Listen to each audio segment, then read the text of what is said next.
Tension easing, it's time to discuss the plan going forward. Just then, the phone rings. Sorry to disturb you at this hour. Did you go investigate that new hollow? How's it going? Oh, never mind. The client just shared a new location with me on Knock Knock. They're pretty eager, huh? Which hollow is it this time? No, it's not a hollow.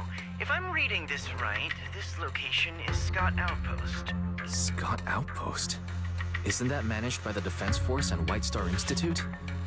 What's Grim Vulture up to? It's Remembrance Day. Don't you recall what Aaron said before? They're holding an event right now, and the place will be open to the public.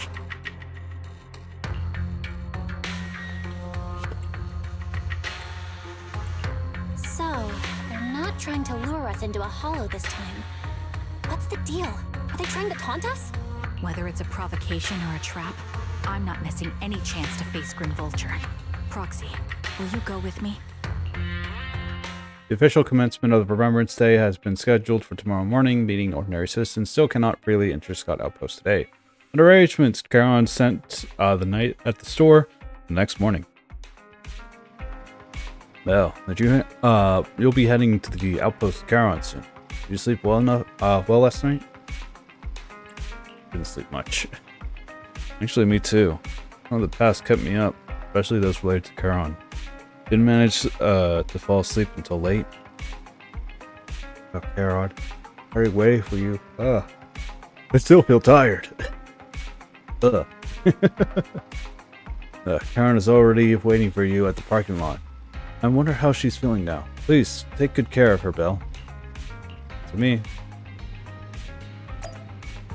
Head to the parking lot. Yes. Hey. Oh, good word, Proxy. Don't know why I'm too exhausted. It's just that time. Maybe I'm just hungry. Who knows? Sleep well last night? Yes, I did. Sorry, Proxy, for losing my composure in front of you yesterday. I think I've gotten my mood back in order now.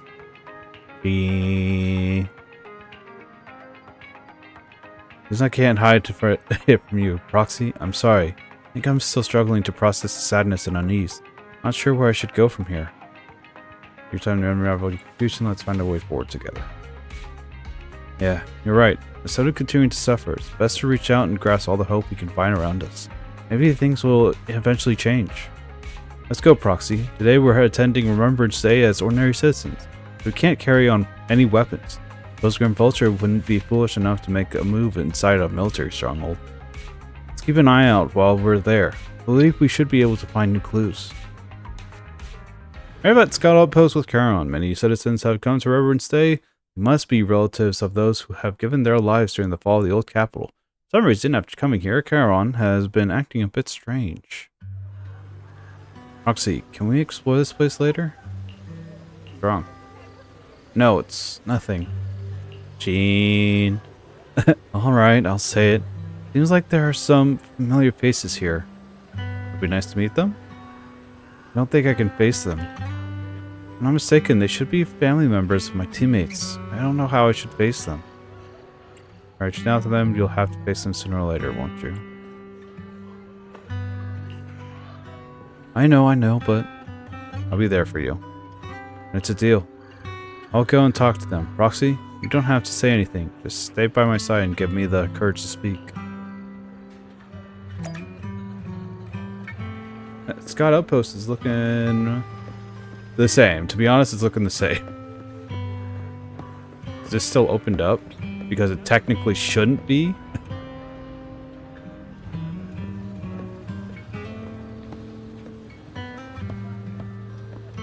Boo.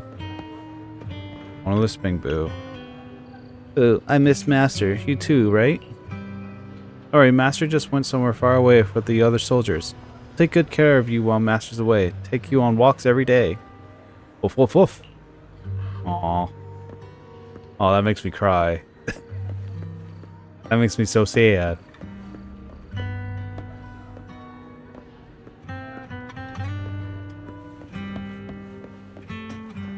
This is nice, though. Having a side story for missing soldiers.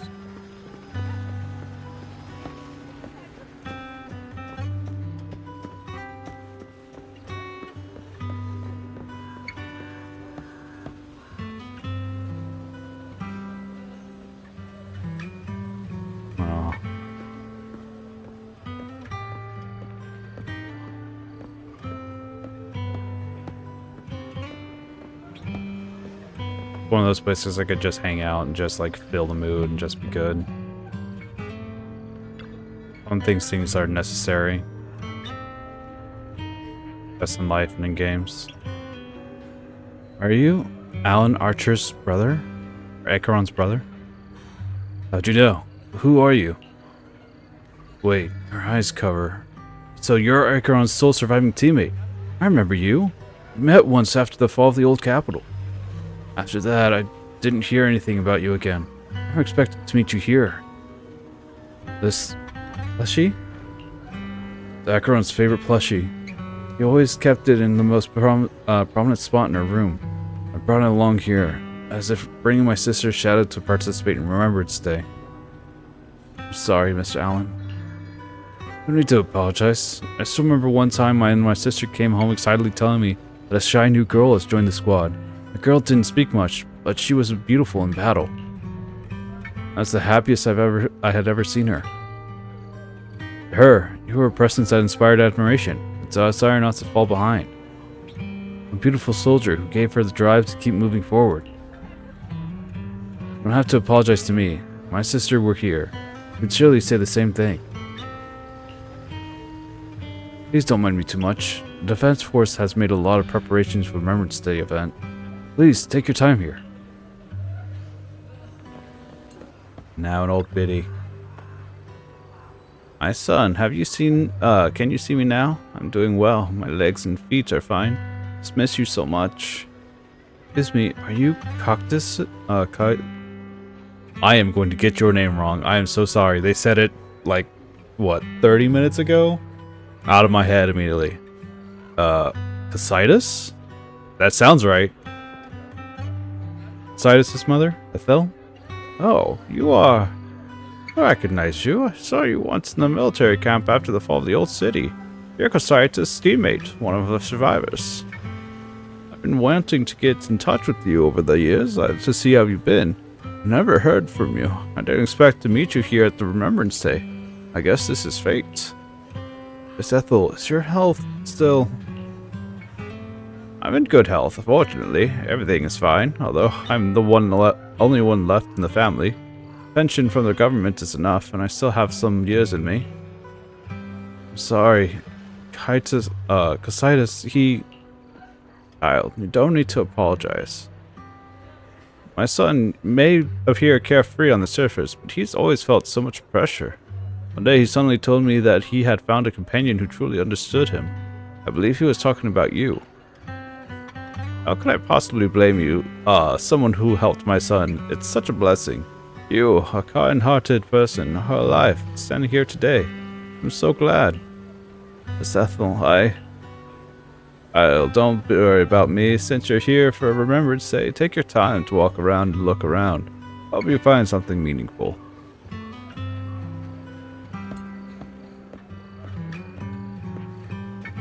Last one, Zeta and Sally. Wait a minute, that eye cover, that blonde hair. Could you be my husband Stick's teammate? Stix, are you Miss Sally Stick's wife? Yes, my daughter and I came to attend Remembrance Day. Last time I saw you was right after the fall of the old capital. I never expected to see you again here today. Your daughter, this is your daughter's Zeta, right? Mom, who is she? Zeta, this is Dad's comrade from the Defense Force. Every time he went to the battlefield, she would be there to protect him. To protect him? Comrade? Is that so? Why don't you protect my dad during the fall of the old capital? Why'd you let him die and make him unable to come back to me? Zeta. I'm sorry, I couldn't protect him. I'm sorry. Listen to what Zeta is saying. She doesn't understand. I never blamed you. Please, don't say that. Zeta, you can't say such hurtful things. Apologize right now. Why should I apologize? She survived, but Dad didn't. Isn't that the truth? If I weren't for her abandoning him, Dad could have come back safely. Enough. You don't know what happened back then. Sally, don't think she's wrong. Please don't think that way. I'll make sure to bring her to apologize to you later. I need to explain to her what really happened. I'm really sorry. Please, don't let us keep you. Go and explore the Remembrance Day event for now. Please remember, all your comrades, including my husband, would want to see you would want you to see the hope they left behind. Be surprised many relatives for deceased Slayer Squad members are here for the Remembrance Day event. Is this really just a coincidence? As you ponder this question, the relatives have gathered in front of Chiron. Miss, I'm sorry for being mean to you before. Mom told me you were protecting Dad until the very last moment before you passed out. I shouldn't have said you left him to die. I'm really sorry. Zeta was really young when it happened, so she was too little to understand, and I haven't really talked about it. I hope she didn't upset you. No, she was right. If only I'd been strong enough to take down most of the ethereals, maybe they wouldn't have ended up in that situation. Oh, that's not fair. The old capital was falling. No single person's strength could ever be the deciding factor in the face of a disaster like that. In spite of it all, you survived. If they were still here, I'm sure they'd see that as something to celebrate. I've always known the truth. I failed to protect them. A weakling like me survived, and the rest of them disappeared without a trace. This isn't solace. It's the worst possible outcome. That's something I can't face. I've never had the courage to tell you I couldn't protect your loved ones. All I can do is wander New Eridu, hoping to find some trace of them. Even after all this time, I still haven't accomplished anything. I'm sorry. You really don't know us at all. This isn't the worst possible outcome by any means. Styx, my husband, and all his comrades who lost their lives, each one of them left behind their own legacy. Just look all around you. Everyone standing before you is a legacy they protected that is carried on to this day. After my husband passed away, Zeta and I received survivor benefits. And with all the odd jobs I've been doing, we've managed to get to where we are today. Styx always wanted our daughter to study art, and Zeta's interested in it too. Now, that dream has become a reality. She just got accepted into the art school in Janus Quarter. Mom and I have our tough days, but I often think of Dad's cheerful laughter, and that memory gives me the strength to keep pushing through. One day, it'll all pay off, just like it has now. Thank you for always being by my husband's side, even at the very end. Well, I suppose you must have heard about my condition from my son. Ethel, Kakaitis used to tell me about you. He often took leave or skipped work to earn extra money by part-timing, or to care for you when you were sick in bed. Yes, that's true, but I bet he never told you my illness became so bad that I needed major surgery, and he worked his tail off to raise the money. Who would have thought he would pass before me? I used the benefits from his death for the surgery, and that's the only reason I'm here today. In a way, his passing allowed my life to continue. Every time I think about it, I feel like I need to keep my body healthy and live a few more years. The sights I see, I believe he can sense them from somewhere far away. When I was too weak to take care of him, it was you and your comrades who stayed by his side. Thank you for everything that you've done for him. As for me, well, I'm currently working as a fashion designer. A fashion designer? Is that because of Acheron? It is. I'm sure you remember how much she loved beautiful things. She was always into fashion, so I decided to become part of that world. That way, she can always be with me. I admit I had no idea how fun fashion design could be until I actually gave it a shot. I wish I'd figured that out sooner. We would have had so much more to talk about. Anyway, I'm planning to start my own fashion brand next year. She used to say that after retiring from the army, she wanted to pursue fashion design. I really want to carry on her dream. It feels like my life's purpose. You know, she used to talk about you when she came home for the holidays. How your rivalry pushed her to keep improving. So, thank you. As you can see, all of us have made it to this day, carrying the will of those we loved. So please don't say they left nothing behind.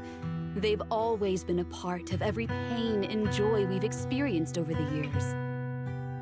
Please remember, everything and everyone in New Eridu is only here today because you all risked your lives in battle. Thank you. Thank you, everyone. It's been wonderful to hear about how you're all doing and to listen to these words. I'm so glad I decided to come here on Remembrance Day. Speaking of which, I wasn't expecting to see any of you. What brings you here today? I could ask you the same thing, Ethel. Last time I asked, you said you weren't coming. I only came because I suddenly got a DM from Nathan. He said he really wanted me to be here. Uh-oh. I'm here because of Nathan's message, too. He was pretty insistent, so I thought he'd be here. But I've been looking around for a while now. I still haven't seen him. So it's the same for all of us. I responded to his message, but he never wrote back. Isn't that strange? Sorry, but who's this Nathan you're talking about? Nathan is Lethe's younger brother.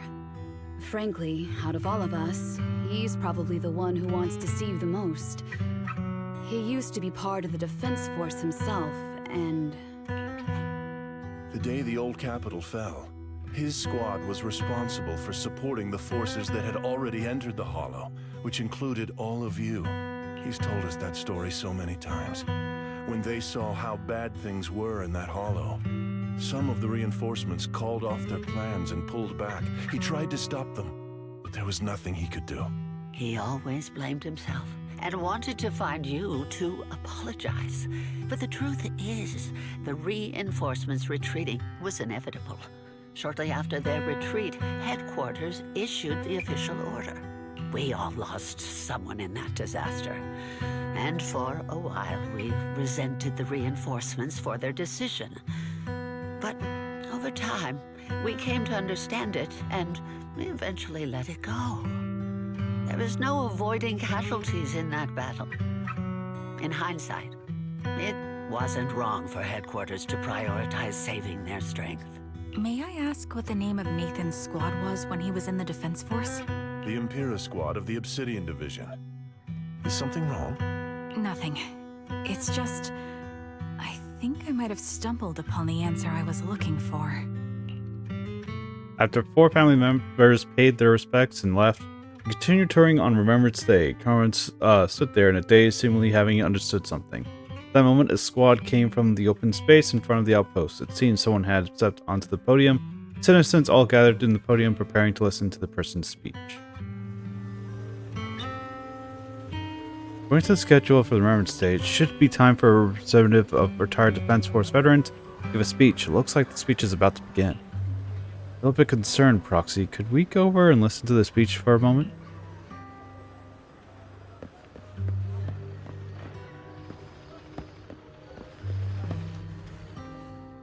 Is that Zoe on the podium?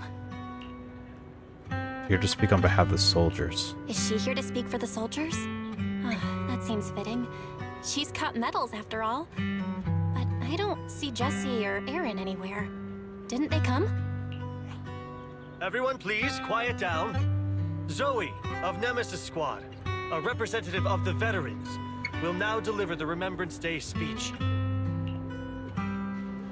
Hello, everyone. I'm honored to stand here and speak on behalf of all of the soldiers of the Defense Force. Today, we gather to commemorate Remembrance Day, a day born from the tragedy of the old capital's fall. Many of us lost relatives or friends in the disaster, and I am no exception. Every member of my squad perished in that battle, leaving me as the only survivor. Losing the friends you cherish to the Hollow is a pain that never fades. It's a sorrow that will stay with us now, and forever. However, to the families of the fallen soldiers, hold your heads high with pride for your loved ones who gave their lives. They fought to the very last moment when the old capital fell. Death isn't the end, nor dishonor. It is their eternal medal. They gave their lives facing an unstoppable disaster, exchanging their sacrifice for the world we have today. In doing so, they fulfilled their duties as soldiers to perfection. Without the blood they spilled, Eridu would not have endured, and New Eridu would never have risen from the ashes. In honor of the wishes of the departed, look ahead, people of New Eridu. Our thoughts and remembrance of those who passed will be carried in every flicker of candlelight and in every bouquet of flowers. Those speeches met with a wave of prolonged applause, and amidst the claps, she droops her head. Her expression darkens. She stays silent, waiting for the applause to fade, or lifting her gaze and scanning the crowd. Her eyes pause briefly on Chiron, carrying a chilling aura. My speech was meant to end here, but since you all seem quite engaged, please allow me to share a little more. The reason you all agree with what I've said is because it offers a way to step away from the pain. That's what the living do. They seek ways to ease the weight of others' deaths, so they can find a way to start over. This is the New Eridu of today. A huge disaster consumed the old capital, and the people who survived it keep saying things like, treasure the moment and start fresh to numb themselves, hoping to forget the nightmare. No one talks about the soldiers who gave their lives in Hollow Zero. No one asks why they had to die. The brave gave their lives battling the ethereal onslaught. The weak survived. This is New Eridu, built by weaklings. Its order founded upon their way of thinking. Your applause makes me realize you all accept this logic. Each of you had loved ones who sacrificed their lives in the fall of the old capital. And now, you're thankful that someone has encouraged you to move on from them. What meaning does the sacrifice of those who died have if you all choose to forget? Have you never thought about why your own loved ones had to die? And why no one is responsible for their deaths? Miss Zoe, there's not much time left for your, Open your eyes! I'm speaking to those who have lost loved ones! If death is the medal for the fallen, then pain is the cross the living must bear. If you fear its weight and run from the suffering, the soldiers will never find peace in their eternal rest. To tear the wound open once again, so you'll never forget the searing pain! That's the real meaning of Remembrance Day! I don't agree. Charon, I didn't expect you to be here for Remembrance Day. How are things going with your search? Seems like you have something to say. Among the people standing here, there's a woman who raised her daughter with the survivor benefits left by her husband. Another who's been able to carry on with her life thanks to the final efforts of her child. And yet another who's found purpose because of the influence of his late sister. The will of the deceased lives on in every person here. The soldiers who died during the fall of the old capital fought for this. The future that their loved ones are making for themselves now. The old me might have agreed with what you said, but someone taught me that pain and hardship can lead to hope. They helped me see that hope could be inherited, not just destroyed when life fades. That's why I believe the departed didn't leave us wounded or with a heavy cross to bear, but with a melody. Each of us holds a harmonica that plays the melody of life. At first, it may sound awkward, but it will eventually flow smoothly, taking on our own style, until it merges with our soul. You seem quite certain about what you're saying. Tell me then, what kind of melody is left behind by those we've lost? I'm not sure. I can't picture the exact melody. But I trust the answer I've chosen. And I trust everything I've seen and heard. A vague and insubstantial answer, isn't it? I was right about you, Charon. From the moment we met, I knew we'd never really understand each other. I'm sorry you feel that way. Everyone, I apologize for taking up your time. My speech ends here. Please feel free to continue with your visit. Zoe exits the venue without sparing a single glance back, leaving the audience and the defense force in a state of confusion. Caron looks thoughtfully in the direction she disappeared. What do you think, Proxy? We found our sniper, let's go hunt her down. Something was definitely off about her just now. And the things she said, I'm starting to get a really bad feeling about this. Well, it's obvious because we decided, you know, her story doesn't really line up with, like, how the other two were talking. Like, yeah, I got a flesh wound on my arm and my leg. And they're like, yeah, you know, I just got shot in the leg with a tranquilizer. And she's like, oh yeah, that happened to me too. I'm like, nah. You mean about her real identity, right? Looks like we're on the same page. Shielded by her identity as a decorated soldier, she seemed pretty confident that we wouldn't confront her directly on military ground, like at the outpost. She arrived so brazenly and left without a care. If I'm right about this, she'll be trying to contact us again in no time. Just as she finishes her sentence, the phone rings again. Shepard appears on the screen as you enter the video call. He seems panicked and anxious to speak, but the moment he sees that you're in Scott Outpost, he swallows back the words and clears his throat instead. Looks like you're a little busy, so I'll keep it short. The client just sent me a location via Knock Knock, along with a picture of several unconscious, tied-up individuals. I assume the family members that we have been talking to. I'll send you the location shortly. It should be an entrance to the Hollow in Port Elpis. At this stage, I don't have any further requests. My only hope is that you'll proceed with caution. A location with a picture of the hostages. Looks like Grim Vulture is losing patience and wants to put an end to all this. Charon, what's your plan? With everything that's happened, no matter what you choose, I'll stay by your side till the very end. Here doesn't answer right away. Instead, she takes out her harmonica and looks down at it as if she's trying to decide. In the end, she tucks her harmonica away. I've made up my mind. Proxy, please accept my official commission. Help me venture into the depths of the Hollow to rescue the client and any other hostages. It's time to put an end to this. It's up to me to stop Grim Vulture. Stop her from crushing everything in front of her with that heavy cross. You leave the Remembrance Day event with Charon and return to the video store. She cleans her firearm multiple times and keeps adjusting her breathing. The slowdown is about to begin. Or the showdown. The showdown and the slowdown. Proxy, thank you for accompanying this far in the upcoming battle. Grim Vulture has likely already set up a stage filled with traps. We need to brace ourselves for a tough fight. Do you have a strategy in mind, Charon? To be honest, there isn't a full viable strategy. The owner is a sniper, and you can keenly anticipate the timing and trajectory of each of my shots, dodging in advance. The battlefield be prepared by such a formidable enemy alone. It's foreseeable that she will continuously occupy elevated sniper positions, relentlessly targeting us while we have the very few opportunities to land a hit on her. Does that mean we'd be easy prey? Theoretically speaking, and it's just, that's right. In a sniper duel, the one who fails to secure the best vantage point, exposes their position, is always the loser. But I believe there's still a chance. In our previous fight, I could sense the pride and impatience of Grim Vulture as a sniper.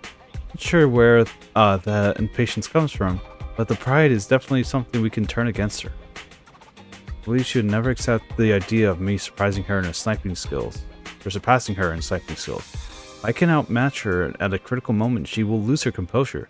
That will be the only instant she exposes a weakness. Proxy, this is the strategy I've chosen. Grim Vulture may indeed be the superior sniper, but I will surpass her and make this strategy succeed.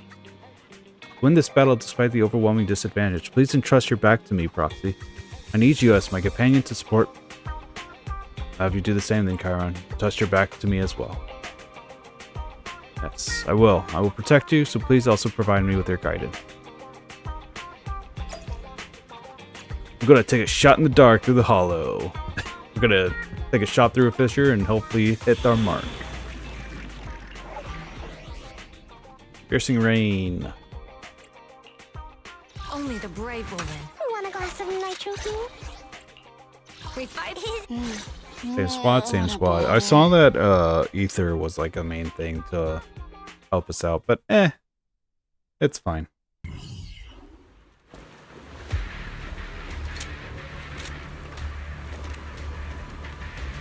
Charon, look! Another communicator. I hear mini cargo.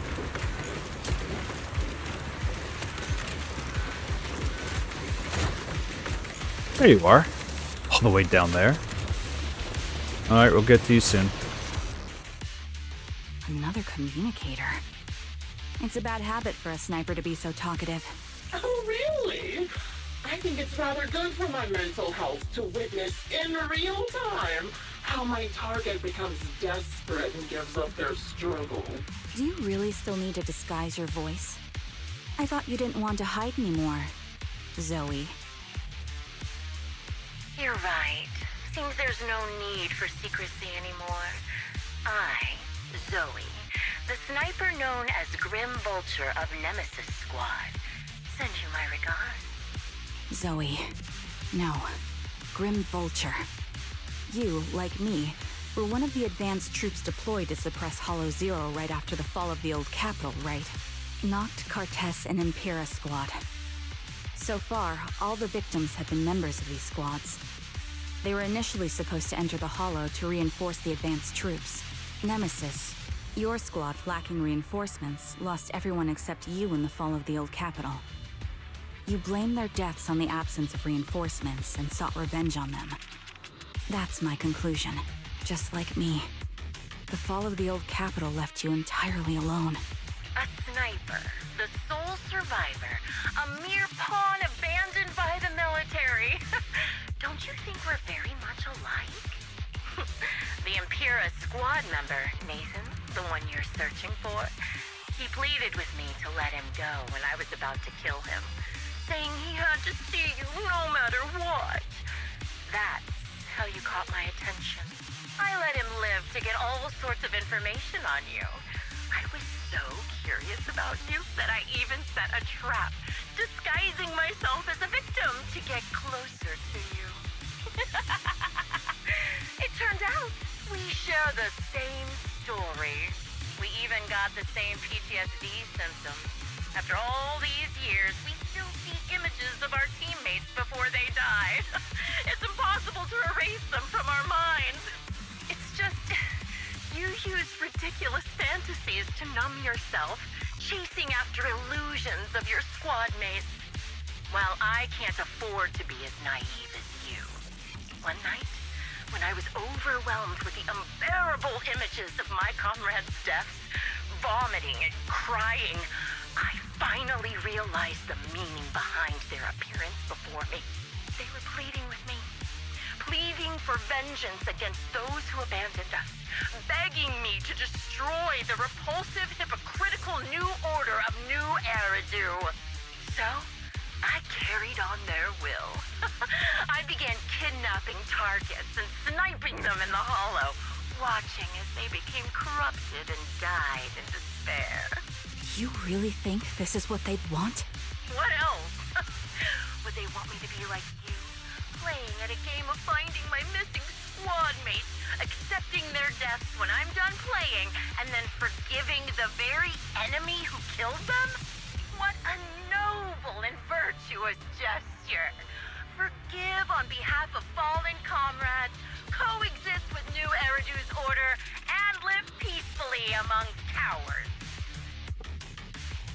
It's precisely because you and I are so similar that this hypocritical and cruel attitude makes it even harder for me to forgive you. After our first conversation, I was certain I must end your life myself to prove I'm right. That's exactly what I wanted to say to you, too. Because we've suffered the same hardships. I can't accept the path of destruction you've chosen. Jesse, Aaron, Nathan, the client I've been searching for, and any other targets of revenge you've set your sights on. They all feel regret and struggle over the choices they made back then. But you can't see any of that. You didn't target the higher-ups who misjudged the situation, the dangerous ethereals who killed your comrades, or the ones responsible for the fall of the old capital. Instead, you went after the easiest targets. Grim Vulture, as a sniper of the Eridu Defense Force, you have failed in your duty. To preserve the will and hope left by my comrades, I'm going to put an end to your actions right here! That suits me just fine. A sniper should let the gun do the talking. Make it to the deepest part of the hollow alive, and I'll meet you with nothing but raw malice.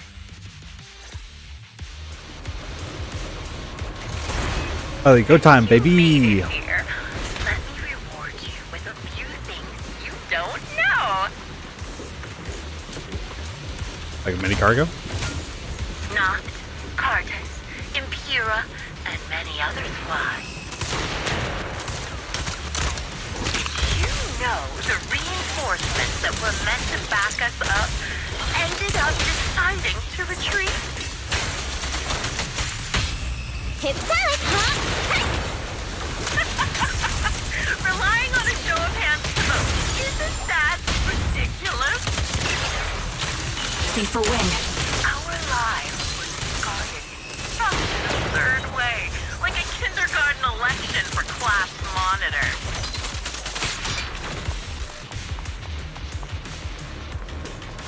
So, when I killed them, Jesse and Aaron, do you have them too? Or are they already?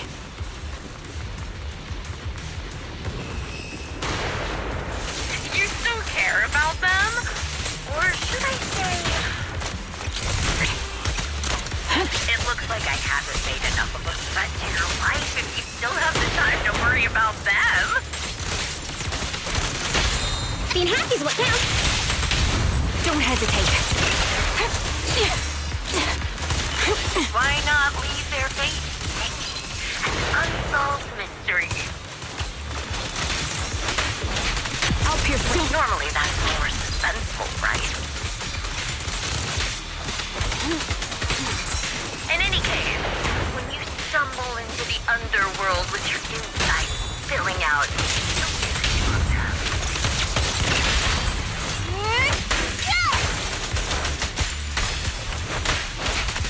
Sweep it up. Would it be more exciting to wait until then? The wind and rain are picking up. You want me to go that way? Weather Ah. is perfect for sending you to your grave, don't you think?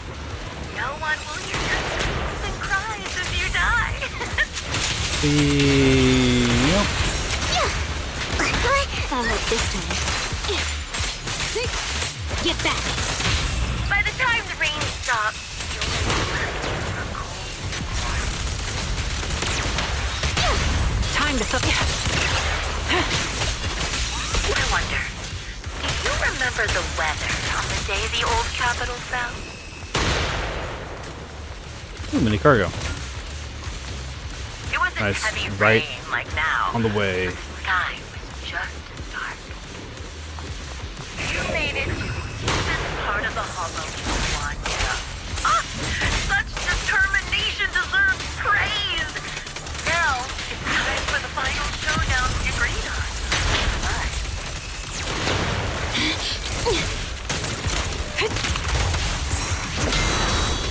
What is with these electric users fighting this man? The only way to put it. What sniper would ever confront their enemy head on? show no mercy. I've prepared a little gift for you. I made this dangerous material by abducting and corrupting a high-ranking officer. We're going. This is your requiem. It wasn't easy luring it here. You can play with it for a while. You're in my sights. As for me, I'll watch you from above, waiting for the moment to slip up.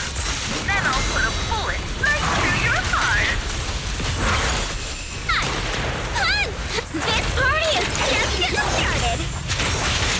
Huh?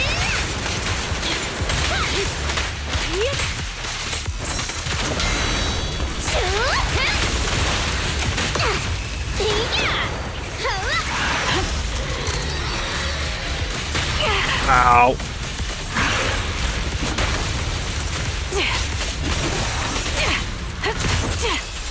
Teleport in position.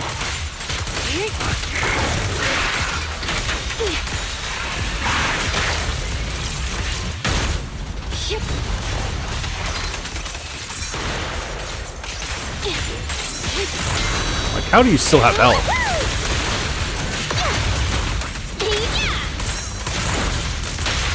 What a pain. Oh.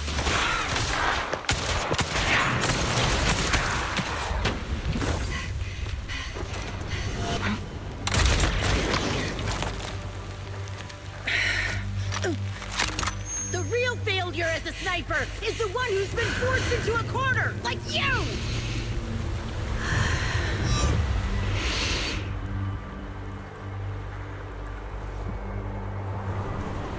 The wind. It's shifting.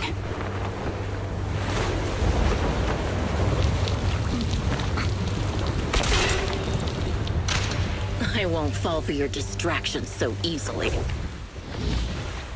What? I will surpass you with my own melody of victory.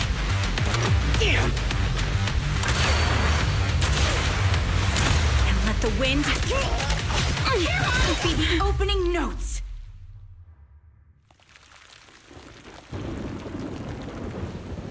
Charon? No! Wake up! Charon! What's this?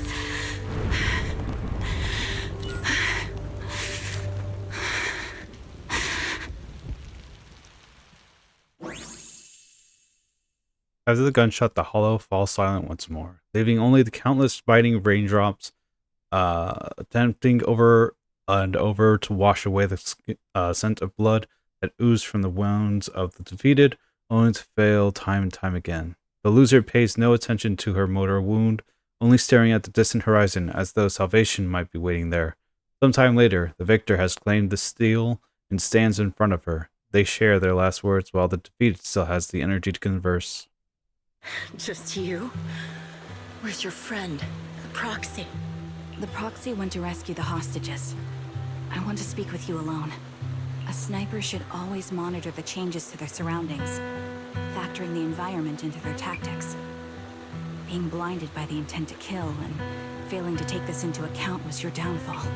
Didn't expect to be lectured by a youngster. What a disgrace. When my view was blocked, I realized you'd used the visual blind spot to reposition. So I adjusted my aim accordingly.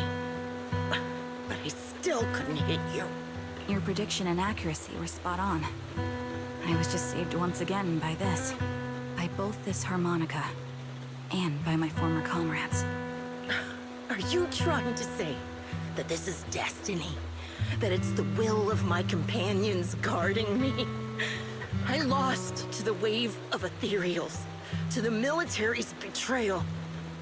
And now I lose to your reckless actions, driven by some ridiculous fantasy.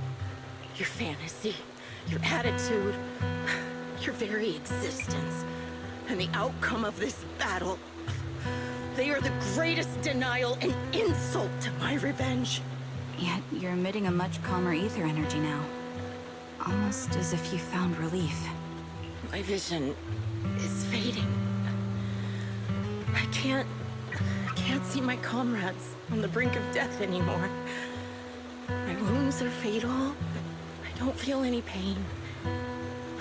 Relief. It's not such a bad thing. Did you intend for me to kill you from the start?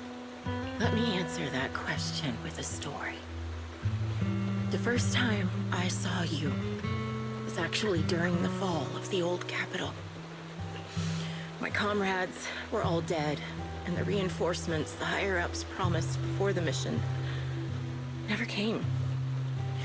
I can't even remember how long the fight went on. Ultimately, I had no choice but to retreat, failing to bring back my squad mates' bodies. I made my way through one battle line after another. The advanced troops were nearly wiped out.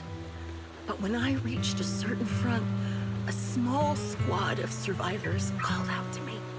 Few people can still stand after such severe corruption and injury, but all 5 of them were still fighting.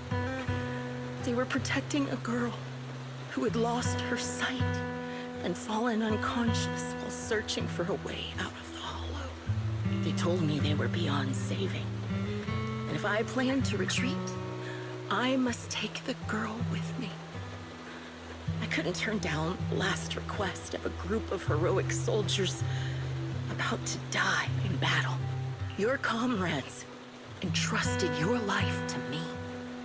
I was the one who brought you out of the hollow. You already know what happened afterward. It didn't take long for you to leave the Defense Force after you came to. Just like me, I developed PTSD so intense that sometimes I couldn't even hold a normal conversation. But for me, the hardest blow was the death of my squad. To an orphan like me, they were family. If the reinforcements had kept their word and provided support, they wouldn't have died for nothing. Don't you ever have that thought? To say I don't would be a lie. But I think deep down you know. From the moment we stepped into the hollow, there was no way we were getting saved. Given how quickly the hollow was spreading, and the ever-increasing number of ethereals, it would take the sacrifice of countless Defense Force troops to suppress it. It wasn't something that could have been accomplished in such a short time. The reinforcements would have only been a drop in the bucket. More sacrifices without results. Canceling the reinforcements, sending the advanced troops to rescue as many civilians as possible to minimize casualties. I think most commanders would have made the same decision. Objective and cold logic. I understand it, of course. But when you see members of the reinforcements living happy lives years later, can you still keep your composure? I couldn't. Even if the chance was minuscule, I wanted my squad mates to survive. But they turned that chance to 0, and still have the nerve to embrace a peaceful future.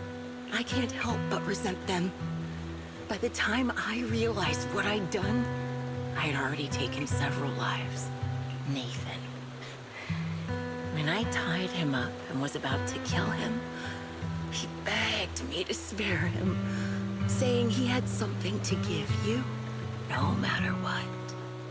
That was when you re-entered my line of sight. I think I've said this before. We're very similar, yet we have completely opposite beliefs. After meeting you, I became even more certain. In the face of suffering, I chose destruction, while you were destined to choose to protect. You're still entangled in your obsession with your squad mates. If this continues, you'll eventually sink into a void of despair. Your hope is like a bubble, ready to burst at any moment. The version of you I want to kill is the complete one, who can firmly reject my answer. If you haven't found your answer yet, then I'll be the one to push you forward. I kill you, or you end me. Either way works. But after seeing your growth, maybe I'd prefer you to step over my body. That's the final answer. Why? Emptiness and doubt. No matter how many targets of my revenge I took down, nothing changed. Aiming my gun at former comrades, drowning in hate and rage, all it left was a hollow emptiness. But you're different. You've gained unconditional trust from the proxy. You have the courage to fight through my trap. And eventually, you'll have a melody that's uniquely yours. My belief has faltered. I finally remember. My squad mates were fools, just like you. You're right. They would never want me to become this way. I talk about carrying their cross. But in truth, I never carried their will. So be it. Take the hostage and go. A villain stained with the blood of others deserves nothing but a miserable end. I'm looking forward to how long you'll be able to protect those in front of your eyes. Karen doesn't leave. Instead, she kneels beside Grim Vulture, picks up the bullet-marked harmonica, and begins playing a melody titled Homecoming.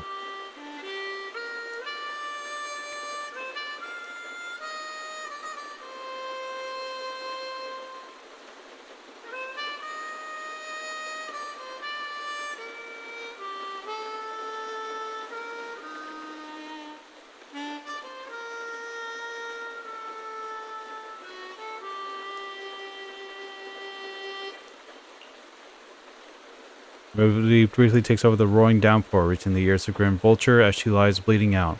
Barely clinging to life, a faint glimmer appears in her empty eyes in her final moment. It can still be played after taking a bullet. Impressive. This is my final melody to you. No matter how miserable you've become, I'll still remember you. Remember we once shared the same path in life. But in the end, our paths diverged. Your hatred has long twisted into sin. But if not for you, I wouldn't have learned how to hate, or found the true targets of my hatred. I used to know nothing. My teammates served as my teachers and taught me so much. And I think you must be my final teacher. You taught me, in the most intense way, what hatred truly means. Really? So you found someone you want revenge against, too. That's good. The melody of Homecoming plays on as the girl endures the agony of her ocular rejection, struggling to make the harmonica's notes rise above the sound of the rain. As the last note fades amidst the relentless downpour, the defeated one takes her final breath.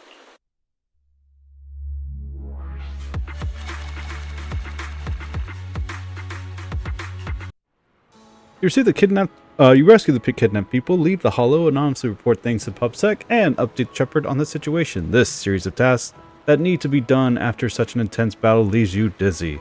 After requesting to meet the clients with Shepard, you receive his message calling you to Port Elps. Roxy, we've arrived at the port. According to the Shepard, he, the client, and the rescue Jesse and Aaron should be all here. Let's go talk to them. Why are you seeing something bothering you? Roxy, you notice, even though we defeated Grim Vulture, I still can't seem to let it go. Just as I thought, when the wind changed and the falling banner blocked her vision, she could have retreated and waited for her sight to clear, and then resumed sniping. If she had not done that, I would have no chance of winning. Her pride wouldn't allow her to take an action that implicitly admitted her tactics were inferior. She still chose to engage in a shootout with me despite the blind spot. Does this prove your strategy was successful? After realizing that she actually wanted to die, I started to wonder, was my course of action something she deliberately led me into? Find a way to break her trap and create an opportunity for a reversal. She was waiting for that moment, ready to test whether I had truly surpassed her through a direct confrontation. I believe that was her intention. Plans must be very complicated. I don't care about the perpetrator's intention. Probably complicated. You're like, I don't care how people think and are. I just want to exist and be happy. No. People are complicated. Everyone has their own intentions and goals they want to achieve for themselves. Or just chaos. Or just chaos. Roxy, you told me that Grim Vulture once appeared here at the port, standing by the trash can on the wooden pier, gazing out into the sea. What was she thinking back then, I wonder? I was just talking to myself. Go meet the client together. He's still alive, and there hasn't become another victim of Grim Vulture's victims. I suppose that's the best news we could have. I already understand that the client's true identity is not my teammate, and may not bring the hope I've longed for. So how to face him? Alright, let's go. Inky! strange black cat. But that's the trash can. There was only one reason for stopping in front of this trash can. First time Grim Vulture has ever seen disguised as an ordinary person, she was standing silently next to this trash can, gazing at the sea. We could search it? Placing the loaded trash can among the pile of crumpled food wrappers, discarded ether batteries, smelling of seawater, you find some torn pieces of paper scattered here and there. It was easy to identify them as pages from a notebook that had been deliberately torn apart. This is what Grim Vulture discarded in here wasn't just ether battery. If we piece them together, you quickly sort and piece together the torn papers. Now the contents are fully readable. It seems to be a diary. The first entry of Grim Vulture's diary. Old diary, page 1. The captain came to talk to me again. Ever since I took down that elite ethereal and this last mission, words have been spreading about Nemesis Squad having an ace sniper. Quite troublesome. A bunch of rookies went to the captain saying they wanted my guidance to improve their sniping skills. Are they underestimating what it means to be a sniper? Do they really think sniping is something you could just pick up whenever you feel like it? I've dedicated every waking moment of my life to training it to become a sniper capable of taking down any target. Without the resolve to take another's life, you'll never be able to become a proper sniper. The name Grim Vulture represents the weight and bloodshed behind sniping. Like a vulture feeding on corpses, I hunt for death, wrapping myself in its scent. I was going to turn the captain down, but Pesherin told me I've been too tense lately. I should try accepting the captain's proposal. It would give me the chance to socialize and mingle. Well, I guess I'll think about how to teach these juniors, though honestly, I feel like snipers should just let their guns do the talking. The second entry. In a serious talking to from the captain, he asked me why my method of teaching juniors involved taking them into the hollow for live fire combat training. What if something happened to them? How could I take responsibility? Are captains being too naive? If they chose to join the defense force, how could they protect Eridu without being prepared to put their lives on the line? Many techniques and tactics can only be awakened and understood when faced with death's door. I was just teaching them through the most effective way I could think of. Besides, if they got hurt, in this kind of real combat, doesn't that just prove that they weren't cut out for it? To learn my skills, you needed the talent to back it up. In the end, the captain called off the training. Just when I was starting to enjoy teaching, just when I was beginning to think it might not be so bad to pass my sniper skills down to some capable junior. Pesherin tried to confront me, saying I'd have another chance to take on students someday, but who knows how long I'll have to wait, or if that student will ever have what it takes. When I get to teach again, I'm definitely going to develop this training method further. I'll throw them into the hollow, make them survive my sniper fire, force them to use environment and psychological warfare to counter me. As long as they're not too unlucky and manage to survive, they'll definitely learn everything I've got. When that time comes, Eridu will have another guardian. I'm actually looking forward to it. Come to think of it, Pesherin been acting pretty suspicious lately. What's that guy plotting? After our mission, our captain and squad called me to the dorm. When I opened the door, I saw balloons everywhere and a huge birthday cake. Turns out it was my birthday. They'd been secretly preparing the celebration for a while. Our captain apologized about the new recruit training incident from before and gave me a stunningly beautiful outfit. Everyone's chattering excitedly while sharing cake and stuffing gift boxes of all sizes into my hands. Then, Pesherin got down on one knee and proposed to me with a ring. Though I had agreed to date him before, I never really understood all this romance stuff. I stayed pretty distant with him, but he said that that's exactly what he loves about me. How I am all about sniping and a bit clumsy in everyday life. He thinks my codename Grim Vulture, which sounds scary to most, is cute. Babaka. That idiot, he really didn't need to add that last part. Though I didn't show it then. I was actually overjoyed. With him there, with everyone from the squad. This must be the happiest moment of my life so far. Why did I have to answer so shy then? To the point where I couldn't even give him an answer. Doing something like, let me think about it. I should find the right moment to say yes. Yeah, that's what I'll do. After we return to our next mission, I'll definitely want to hear wear that beautiful outfit and tell everyone. The old diary filled with memories of the past comes to an abrupt end here.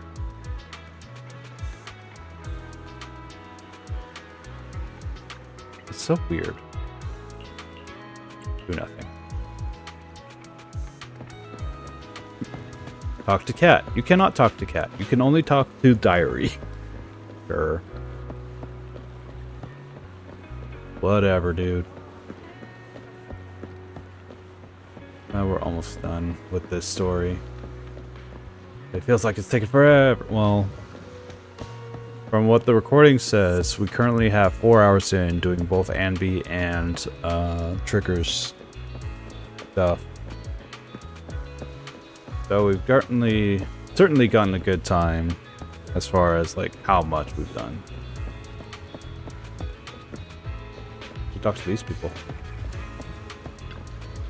Shepard and Jesse seem to be exchanging tips about working in the Intronaut intelligence trade. When he notices you want to talk to Jesse, Shepard cuts the conversation short and moves to a spot a bit further away. We meet again. How should I put it? Saved my life again. I really don't know how to thank you enough. Are you okay? Physically, I wasn't hurt much, but my mood is complicated. Being kidnapped by the same person twice, maybe my intellect isn't really suited for being an information broker. I'm already considering a career change. Looking back now, someone who truly wanted to kill me then, they wouldn't have deliberately knocked me out again, left me to be rescued by you. But at that time, I was just relieved to have survived and never even suspected Zoe. But she suddenly showed up at my door claiming to have important information. I was completely unprepared. That's how I ended up being tied up in the hollow for the second time. What happened next? No longer hid and played the hunting game with me. Instead, stood directly in front of me, pointing her gun at me, and revealed the true reason why she wanted to kill me. The events of the fall of the old capital are something I really don't want to remember. I know I'm a coward. The most critical moment, I chose to retreat along with the rest of the troops. But if you had seen that rapidly expanded Hollow Zero in person, you would have been terrified too. The moment you stepped inside, death was certain. Every soldier present knew that. My actions during the fall of the old capital are a stain on my career in the Defense Force. I learned Zero's true identity. I thought that being killed by her there would be nothing less than what I deserved. But she didn't kill you. Yeah, no matter how resigned I was, when I was about to be killed, I was still terrified, so I desperately begged her for mercy, but she didn't pull the trigger. I mustered the courage to meet her gaze, only to find her eyes empty, looking at me as if I were an insect. She raised her gun, emptied the bullets onto the ceiling, and walked away. It's meaningless. Those were the last words she said to me. Tell me, back then, outside Hollow Zero, we judged that our current forces couldn't stop the disaster and chose to retreat. Did we really make the wrong choice? No. What's the point of asking you anyway? What answer was I hoping to hear from you? Anyway, thank you. At the very least, because of this incident, I'm afraid I'll never forget the nightmare, the old capital's fall. One of the moments Zoe looked at me with those hollow eyes. Hey, Shepard. Hey, then, huh? I remember the two of you. You angry? How can I not be angry? I clearly told you that if something dies, you must inform me immediately, and I would bring in experienced Hollow Raiders to handle the situation. You hid it for me and went on with the adventure. Two inexperienced proxies, one combatant to help, and you still challenged a bloodthirsty former soldier who's killed so many? If I had known what you were planning to do, I would never have shared those location details with you. I came here to seeking a win-win, not to see rookies charge off into danger and getting themselves killed. I guess we can't work together anymore. Yeah, work together? What do you mean we can't work together? Being able to defeat such a cunning killer and possessing the unique techniques of controlling Bamboo? Becoming incredible strength and exclusive tech like this, Faith, and how can I ever regard other proxies the same way after witnessing what you can do? Now on, I, Shepard, will handle your commissions. I'm betting on you and can already foresee the day you'll regain reign supreme on Intronaut. Wow, thanks so much. Our career is finally on the rise. Here's to be thanking you. No matter how famous information brokers get, their influence is limited. If one day Faith becomes a legendary proxy, Shepard will also become renowned on Intronaut. Don't do anything so risky again. Don't want something to happen to the treasure I bet on. Yeah, you know, you can't say no to me. Hi, Aaron. It's you. Thank you for saving me. Thank you for finding a soldier who can take down Zoe. You okay? My ribs are fractured, and I'm here today barely holding on just to thank you in person. I was too foolish. I never even considered the possibility that Zoe was the perpetrator. On the way home for the Violet twins, we walked together. She easily knocked me unconscious from behind again and brought me to the hollow again. It was real messed up. I can't believe she did such a thing. If I had known earlier that she was a perpetrator, I'd have killed her right then and there. Whoa! Getting out the murder side, are we? That friend of yours. Zoe tied me up in the room in the Port Elps Hollow. Told me her reasons for killing and was about to shoot me. All I could think about was that she had kidnapped my friend. Questioning her back then outside the hollow, my friend and I were both part of the reinforcement troops. I indeed felt the situation was dire and voted to retreat, but my friend, she voted to go in. Did you go after her? If you want revenge, you should have just killed me. Where is she now? I didn't even care about the gun pointed at my throat, just repeating those few sentences over and over. So she admitted that she had killed my friend. I'll never forgive her. Even if choosing to retreat was my mistake, even if she carried the pain of losing her commitment to Indians, I had only one thought, to take her down with me. But you survived. As I couldn't break free from the ropes, I couldn't threaten her. All I could do was insult her over and over, begging her to kill me, but she didn't. She pinned me to the ground, beat me half to death, but stopped just before pulling the trigger. I glared at her with hatred, only to find her returning the gaze with even greater hatred. Her face streaked with tears. Why would scum like you even care about their companions? She kicked me twice with all her strength and then left with those words. Huh. How many innocent lives has she taken so far? How many fans have been torn apart because of her? She still dares to call me scum? Now that she's dead, there's no point in saying anything more. My friend will never come back, and I can never forget the fall of the old capital and the series of nightmares that have followed recently. If you can meet her again in hell after I die, or if I can meet her again in hell after I die, I'll settle the score with her.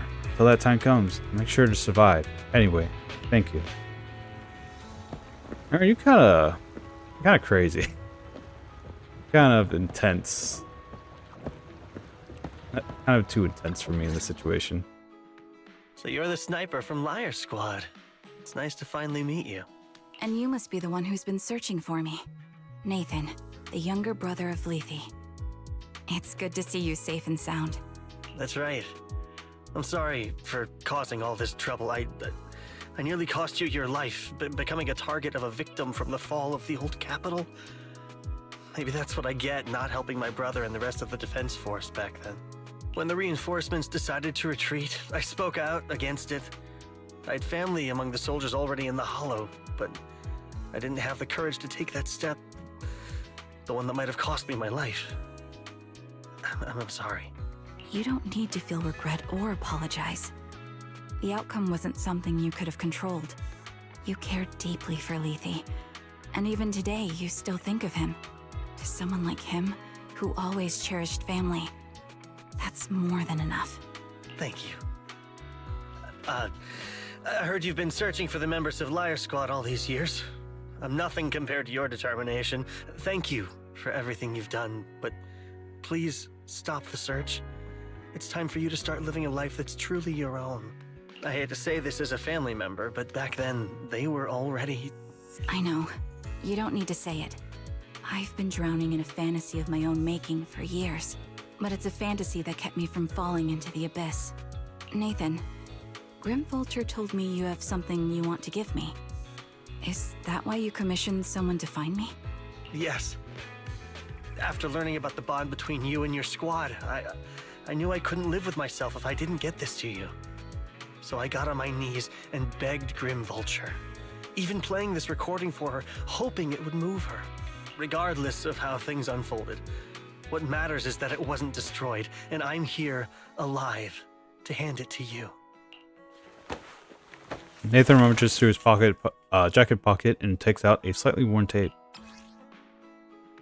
Tape of Liar Squad discovered by Nathan, Lythe's younger brother. This long sealed recording sparked the series of events that would follow. Years have passed, and while the tape surface shows somewhere, The audio within remains pristine, as crystal clear as it was recorded just yesterday. I found this while going through my brother's belongings. It's been tucked away for years. There's a recording on it, and I think it's a gift Liar Squad made for you, but never had the chance to give you. Thank you so much. Do you mind if I listen to it now with the proxies? Wait, with us? I thought we were just here to collect the commission fee today. Go ahead. As for the commission fee, I'll pay it to you both shortly, so don't worry about that. Hayden takes a step back, turns, looks at you, her lips seeming to tremble slightly. Gently hold her hand, feeling the warmth and strength in her palm. She presses the play button. Hey, hello? Alright, it's a recording. This is a message from Liar Squad for our little sniper. Everyone ready? I'll count down. 3, 2, 1. Congratulations on your 1000th day with Liar Squad!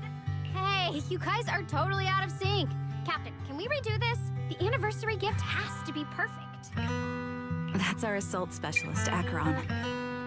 She has a strong sense of aesthetics, prioritizing beauty in both combat and her daily life. She taught me a lot about makeup and fashion.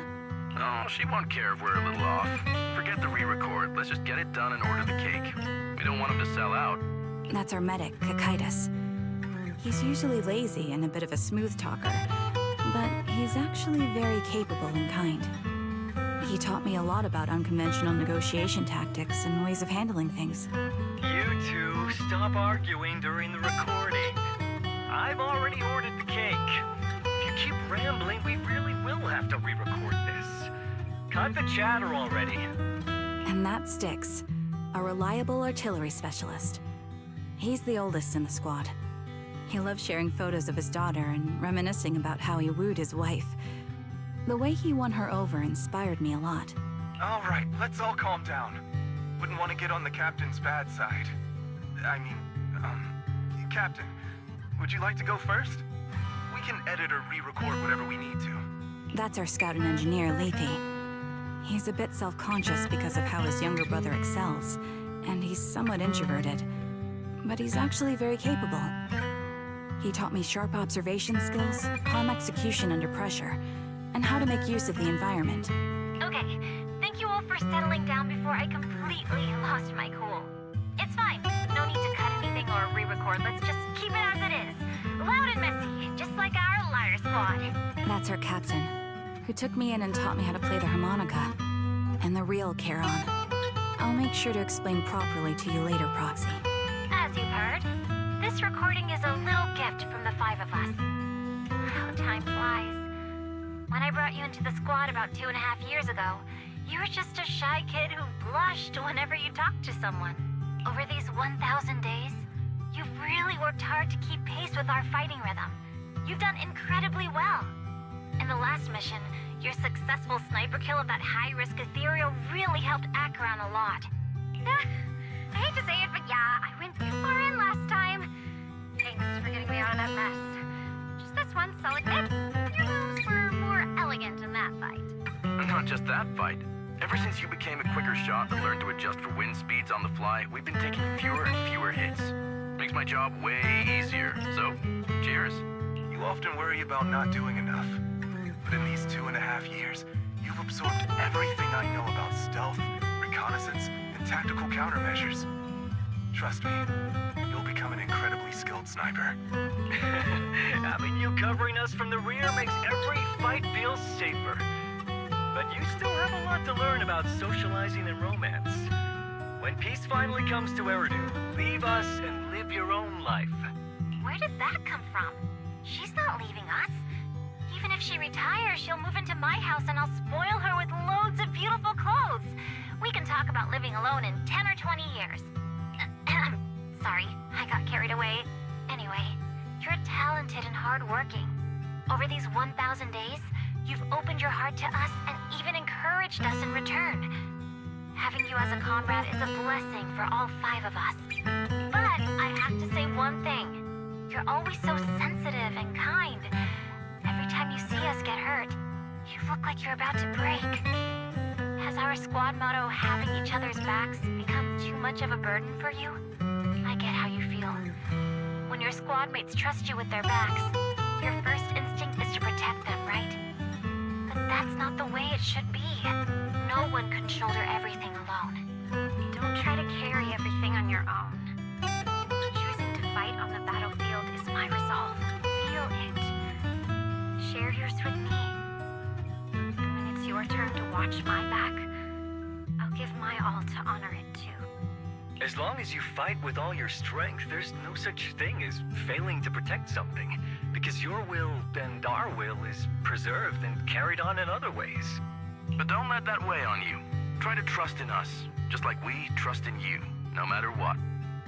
I've struggled with that kind of thinking myself, but I eventually made my way through it. All this talk of camaraderie, of keeping each other safe, it's like a harmonica melody scoring our time together. Even when things change, our tune will go on, and that's enough. Exactly. Honestly, I'm sometimes terrified. Afraid that someday, you'll blame yourself for failing to protect us and fall apart. That's why I wanted to record this message. Please, don't try to bear everything alone. Maybe you can start relying on us more, fully entrusting your vulnerable side to us. Our will has long been intertwined with yours. We're comrades. This is getting way too sentimental. It doesn't feel like me anymore. Anyway, we just want to see you trusting your comrades enough to share your burdens, even if it isn't us. Finally, we'd like to give you the song that's closest to us.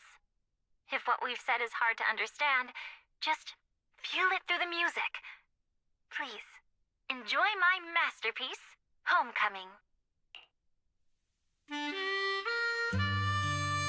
The old cassette plays a familiar tune. Sounds crisp and clear, as though it were just recorded just yesterday. The music fades, the tape goes silent. Turns to the woman who calls herself Charon, as she desperately wipes away the uncontrollable tears. The harbor wind ruffles through her hair, and then, alas, she lifts her head.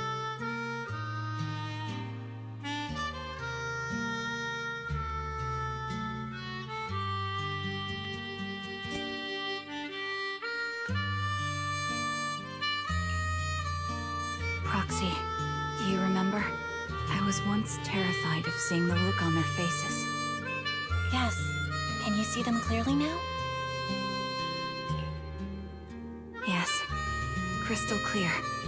As if I've returned to the exact moment of parting. So this is our last glance. This is the answer you wanted me to find. Thanks, guys. For everything. After meeting with Nathan, you spend a long time with Karen at Fort Elps, letting the sea breeze wash over you. You don't say a word because you both know it'll soon be time to part ways. As the temperature begins to cool, you head back to 6th Street with her. Proxies. No. Lies. Belle. I've troubled you two a lot these days with my personal affairs. Words can't describe what you've done for me. It's no trouble at all. To be honest, Belle and I have been a bit lost lately because of some personal matters. But meeting you has felt somehow comforting. Don't you think, Belle? Exactly. We got something out of the experiences we shared. At the very least, it's brought us clarity. I guess our wills have always been aligned, haven't they? Yeah. When I was trapped in self-doubt, unable to get out, I'm glad you were there with me. You're right. We've already entrusted our backs to each other as comrades. And because of that, because we are comrades, please, hear me out. Maybe you've already noticed. I'm sorry, but I've been keeping something from you. Charon isn't actually my codename. As I mentioned before, Charon was my captain's codename. When I met both of you for the first time, I didn't want to tell you my codename, because I thought someone who couldn't protect their squad mates had no right to one. So I lied. Captain Charon was an orphan like me, with no family to mourn her. I've been using her codename Because I may be the last person in the world who still remembers her. But I understand now. If I want to keep moving forward, I can't keep hiding behind a lie. My true codename is... You don't have to tell me right now. At the harbor, Nathan spoke to you privately. Was he offering you a chance to return to the Defense Force? Yes. He said he still has a friend in the Defense Force who's currently forming a new squad. And if my goals align with theirs, I could consider joining them. So, what's your decision? Where will you go next? After everything that's happened, I think I do share the same goal as that friend of his and the new squad they're building. So I'll head back to the new Eridu Defense Force and keep chasing my new goal with a new team.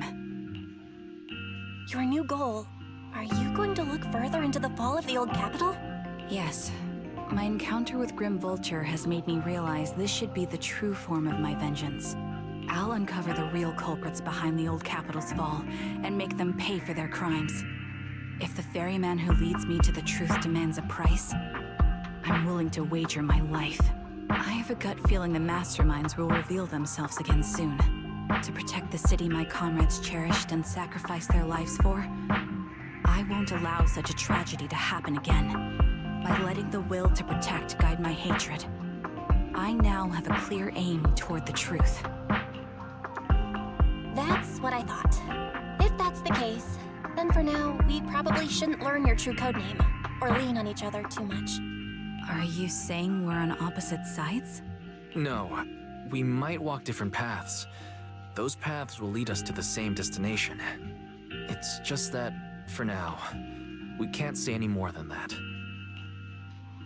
To be honest, after facing an enemy as ruthless as Grim Vulture, we're reminded of our own powerlessness. Watching you fight back, almost losing your life to a bullet, that feeling. We're nowhere near strong enough to protect you, and we're not strong enough to open up about our pasts either. Sorry. Without a second thought or hesitation, Karin takes hold of each of your hands and brings them together at her chest. If this is your slightly selfish principle, I'll respect it.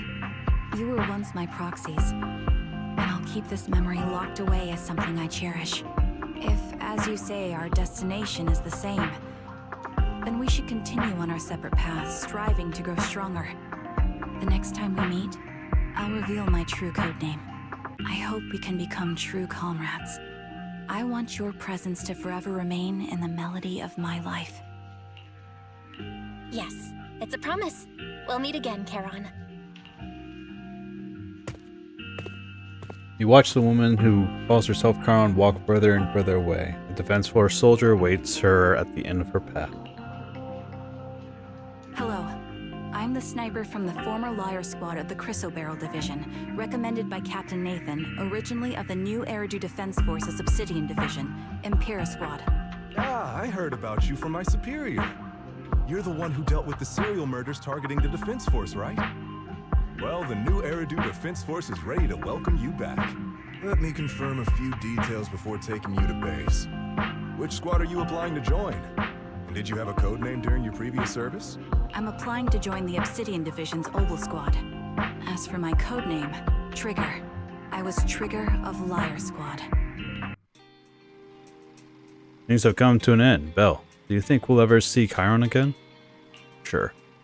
Yeah, I hope so too. Must grow strong and get stronger. Sure. Let's grow and get stronger, and gain greater power to face any crisis. When we reunite with her, then we must hear her real code name.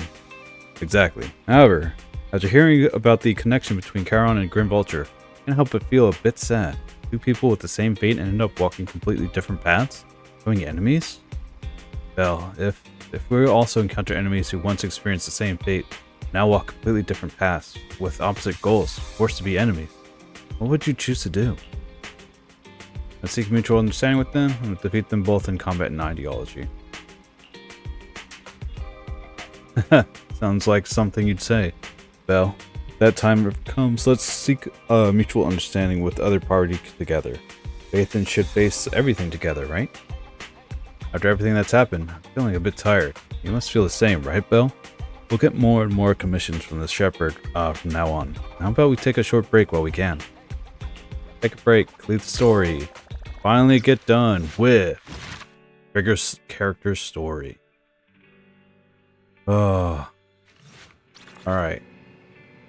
We are actually going to call our session there because we have other things to do. By other things to do, I mean like eating lunch, because you know I hungry, and I want to save these things for later. So the things that we're going to do later, ideally tomorrow, is the LTEs that are going to be for both Triggers and Soldier Zero Ambi's character mission stuff. So we can unlock all the things at the shop that are available to us. Get that done. We'll do Little Knight's Big Charge. I think we'll do this next week. This seems like a new one. I Little Knight, those in Lois Squire. Hey, what's happened ahead? Adventure, quick! Help me onto my horse.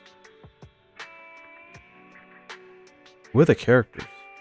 Looks like Bernice, but who's the guy? We're definitely going to do Virtual Bridal Storm because this ends soon. So this is tomorrow's plan of the virtual world, the extra stuff for Trigger and Ambi's. I could think.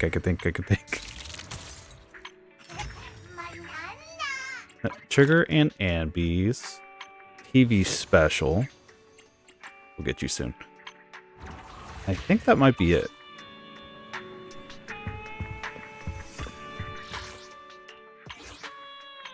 Opal Squad. Opal team members. Obtain agent. Intelligence. You collected things. Good job.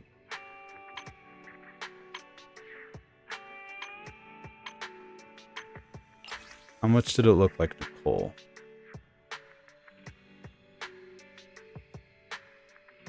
I could sort of see it. If you dyed it pink, yeah. Especially with the bangs on the right. I could see a little bit of Nicole in it. Because I don't see, like, Ambi doing a wink, if anything. I'm trying to get her face word, but I can't. Well, hold on. Hey. I did it. Alright.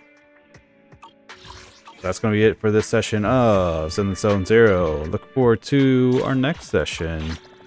Hopefully tomorrow. Hopefully we get all the stuff that I've said done. Or I'm trying to think of anything else. Any other closing things? Looking at my watch, looking at everything else, I'm going to say no. So,